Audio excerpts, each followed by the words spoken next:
ಜವಾಬ್ದಾರಿನ ನನ್ನ ತಲೆ ಮೇಲೆ ಹಾಕ್ಬಿಟ್ಟ ಈಗ.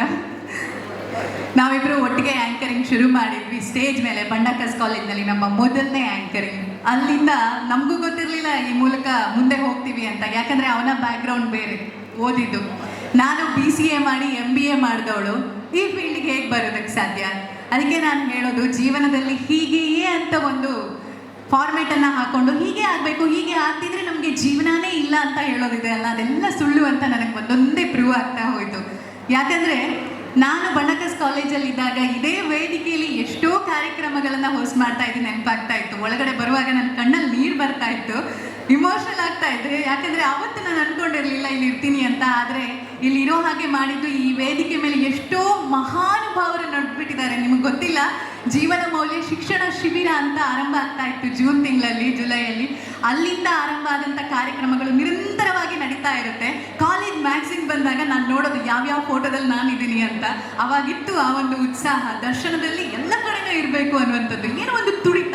ಗೊತ್ತಿರಲಿಲ್ಲ ಇದೆಲ್ಲ ಎಲ್ಲಿ ಹೋಗಿ ಮುಟ್ಟುತ್ತೆ, ಎಲ್ಲಿ ಹೋಗಿ ರೀಚ್ ಆಗ್ತೀವಿ ಅಂತ. ಆ ಟೈಮಲ್ಲಿ ನಮ್ಮ ಎದುರುಗಡೆ ಇದೆ ಈ ಕಾಂಪಿಟೇಷನ್, ಇದನ್ನು ವಿನ್ ಆಗಬೇಕು. ಬಂಡಕಸ್ ಕಾಲೇಜಿಂದ ಯೂನಿವರ್ಸಿಟಿ ಲೆವೆಲ್ಗೆ ಕಾಂಪೀಟ್ ಮಾಡೋದಕ್ಕೆ ಹೋಗ್ತಿದ್ದೀವಿ, ವಿನ್ ಆಗಬೇಕು. ಅವಾಗೆಲ್ಲ ನೆನಪಾಗ್ತಾ ಇದೆ, ರಾತ್ರಿಗಳಲ್ಲಿ ರೇಖಾ ಮ್ಯಾಮ್ ಹತ್ರ ಎಷ್ಟೋ ಸಲ ನಾನು ಅವ್ರ ಹತ್ರ ಹೇಗೆ ಶುರು ಮಾಡೋದು ಮ್ಯಾಮ್ ಅಂತ ಬರ್ಸ್ಕೊಂಡಿದ್ದು. ಹಾಗೆ ಪಾರ್ವತಿ ಮ್ಯಾಮ್ ಮನೆಯಲ್ಲಿ ಒಂದಿನ ಇದ್ದಿದ್ದೆ, ಬೆಳಿಗ್ಗೆ ಉಜಿರೆಗೆ ಬಸ್ ಹತ್ತಿಸಿ ಬಿಟ್ಟಿದ್ರು ನಮ್ಮನ್ನು, 3:30-4 ಗಂಟೆ ಬೆಳಗಿನ ಜಾವ. ಅದೆಲ್ಲ ನೆನಪಾಗ್ತಾ ಇದೆ ನನಗೆ. ನೋಡಿ, ಅಂತಹ ಗುರುಗಳೆಲ್ಲ ನಮ್ಮ ಜೀವನದಲ್ಲಿ ಎಷ್ಟು ಮಹತ್ವದ ಪಾತ್ರವನ್ನು ವಹಿಸ್ತಾರೆ ಅಂತ. ನಾನು ಮತ್ತೆ MBA ಮಾಡಿದವಳು, ಕಾಂಪಿಟೇಟಿವ್ ಎಕ್ಸಾಮ್ಸ್ ಬರಿಬೇಕು ಅಂತ ಇದ್ದಿದ್ದು, ಅದಕ್ಕೆ ಸಹ ಪ್ರಿಪರೇಷನ್ಸ್ ಮಾಡ್ತಾ ಇದ್ದೆ. ಹಾಗೆ HR ಆಗಿ ವರ್ಕ್ ಮಾಡೋದಕ್ಕೂ ಶುರು ಮಾಡಿದೆ. ನಂತರ ಎಲ್ಲರೂ ಕೇಳ್ತಾರೆ ರೇಡಿಯೋಗೆ ಹೇಗೆ ಬಂದ್ರಿ ಅಂತ. ಮಂಗಳೂರಲ್ಲಿ ಜಾಬ್ ಹುಡುಕ್ತಾ ಇದ್ದಂಥ ಸಂದರ್ಭ ನನಗೆ ಟೈಮ್ಸ್ ಗ್ರೂಪ್ನ ರೇಡಿಯೋ ಮಿರ್ಚಿಯಲ್ಲಿ ಒಂದು ಓಪನಿಂಗ್ ಇದೆ ಅಂತ ಗೊತ್ತಾಯಿತು. ಹೇಗಿದ್ರು ಕೆಲಸ ಹುಡುಕ್ತಾ ಇದ್ದೀನಿ, ಈಗಾಗಲೇ ಇಂಟರ್ವ್ಯೂಸ್ ಫೇಸ್ ಮಾಡ್ತಾ ಇದ್ದೀನಿ ಅಂದಾಗೆ ನಿನ್ನೆ ನಾನು ಲೆಕ್ಕ ಮಾಡ್ಕೋತಾ ಇದ್ದೆ, 15ರಿಂದ 20 ಇಂಟರ್ವ್ಯೂ ಫೇಸ್ ಮಾಡಿರ್ಬೋದು ನಾನು. ನೀವೇನಾದರೂ ಮುಂದೆ ಇಂಟರ್ವ್ಯೂ ಫೇಸ್ ಮಾಡುವಾಗ ಸೋತ್ರೆ ಅಂದ್ಕೋಬೇಡಿ, ಇಲ್ಲಿಗೆ ಮುಗೀತು ಅಂತೆಲ್ಲ. 15 ಅಲ್ಲ, 20, 30, 100 ಹೆದರಲೇಬೇಡಿ. ಅದಕ್ಕೊಂದು ಎಕ್ಸಾಂಪಲ್ ನೆನಪಾಗ್ತಾರೆ, ಅಮೇರಿಕಾದ ಮೊದಲ ಅಧ್ಯಕ್ಷ ಅಬ್ರಹಾಂ ಲಿಂಕನ್ ಅವರು. ಅವರು ಸೋತಿದ್ದು ಎಷ್ಟು ಗೊತ್ತಾ? 20ನೇ ವಯಸ್ಸಿಗೆ ಜರ್ನಿ ಶುರು ಮಾಡ್ತಾರೆ, ಇಲೆಕ್ಷನಿಗೆ ನಿಂತು ಸೋಲ್ತಾರೆ, ಆರೋಗ್ಯ ಸಮಸ್ಯೆ ಅವರನ್ನ ಕಾಡ್ದಾಗ ಸೋಲ್ತಾರೆ, ಮತ್ತೆ ಪುನಃ ಅವರು ಇಷ್ಟಪಟ್ಟಂಥ ಹುಡುಗಿಯನ್ನ ಮದುವೆ ಆಗೋದಕ್ಕೆ ಹೋದಾಗ ಅಲ್ಲೂ ಸೋಲನ್ನ ಕಾಣ್ತಾರೆ. 32-33ನೇ ವಯಸ್ಸಿಗೆ ಸತತ 10-15 ಸಲ ಸೋತಾದ ಮೇಲೆ ಅವರನ್ನ ಹುಡುಕಿ ಬಂದಿದ್ದು ಅಧ್ಯಕ್ಷ ಪದವಿ. ಸೋತ್ರೆ ಖುಷಿ ಪಡಬೇಕು ನೀವು, ಪರವಾಗಿಲ್ಲ ಮುಂದೆ ಗೆಲುವು ನಂದೇ ಅಂತ, ಯಾಕಂದ್ರೆ ಗೆದ್ದವನಿಗೆ ಒಂದೇ ಒಂದು ದಾರಿ ಇರುತ್ತೆ. ಆದರೆ ಸೋತವರಿಗೆ ದಾರಿ ಹುಡುಕ್ಲೇಬೇಕು, ಅನಿವಾರ್ಯ. ಅವ್ರು ಹುಡುಕೋತಾರೆ. ಫೇಲ್ ಆದವರು, ಪಾಸ್ ಆದವರು, ರ್ಯಾಂಕ್ ತಗೊಂಡವರು ಎಲ್ಲರೂ ಈ ಜಗತ್ತಿನ ಕಣ್ಣಿಗೆ ಒಬ್ಬರೇ.